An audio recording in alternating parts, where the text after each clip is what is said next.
गरीबदास साहिब जी 10 वर्ष की आयु के थे। अपने ही खेतों में गौएं चरा रहे थे।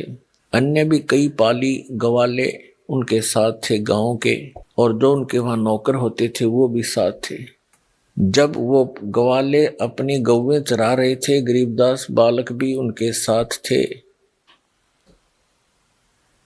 और बच्चे खाना खा रहे थे। एक जंडी के पेड़ के नीचे बैठ गए, गौएं चर रही थी इधर उधर।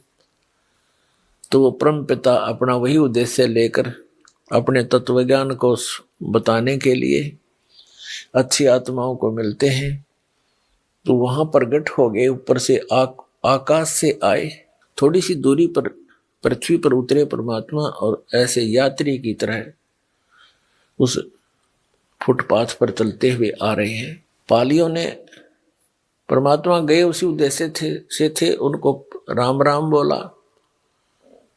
सभी ग्वालों ने देखा बाबा जी आए हैं, आओ महाराज भोजन पाओ।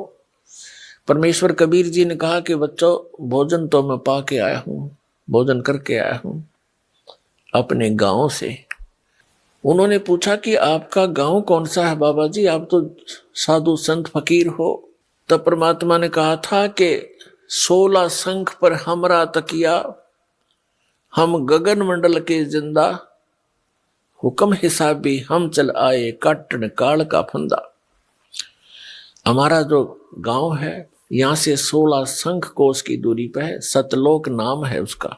तो बच्चों ने कहा जी खाना खाकर आए हो, अच्छी बात है, लेकिन हम अतिथि को बगैर कुछ आतिथ्य किए, सत्कार किए जाने नहीं देते, हमें पाप लगता है। आप खाना नहीं खाओगे तो दूध तो पीना ही पड़ेगा। तब परमात्मा ने कहा भी ठीक है, दूध पिला दो, मैं कंवारी गाय का दूध पिया करता हूँ। तो बच्चे दूसरे जो पाली थे बड़े बड़े सभी मिलकर कहने लगे कि महाराज आपकी दूध पीने की नीयत नहीं है, आप तो मजाक करते हो।